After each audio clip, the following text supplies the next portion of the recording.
রব বলে আমি চাই না তোরা জাহান্নামে যা, আমি চাই আমার বান্দা সবাই জান্নাতের মধ্যে যাক। এত সুন্দর জান্নাত বানাইলাম কার জন্য যদি তোরাই না যাস? এত সুন্দর ফল ফলাতে, মিষ্টি ফল ফলাতে, স্বাদওয়ালা ফল ফলাতে রাখলাম কার জন্য যদি আমার বান্দারাই নাই খায়?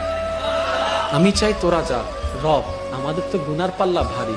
রব বলে আমি বলেছি না লা তাকনাতু মির রাহমাতিল্লাহ, আরে আমি আছি তো, তোরা টেনশন করস কেন?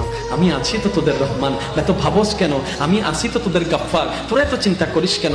রবকে বললাম ইয়া রব্বে করিম, আমাদের হায়াত তো 40, 50, 60 বছর, এর ভিতরে গুনার পাল্লাটা বেশি, সওয়াবের পাল্লাটা কম। ইয়া রব্বে করিম, তোমার আগের যুগের বান্দারা 700 বছর ইবাদত করেছে, 500 বছর ইবাদত করেছে, 400 বছর ইবাদত করেছে, 300 বছর ইবাদত করেছে, তাদের সাথে আমরা প্রতিদ্বন্দ্বী করে তো টিকতেও পারবো না। কোথায় 400 বছরের ইবাদতি আর কোথায় 50 বছরের ইবাদতি? এই 50 বছরের মধ্যে তো 30 বছরের ইবাদত খুঁজে পাওয়া ভালো করে যাবে না। রব্বে করিম, আমরা তো আটকাই যাচ্ছি।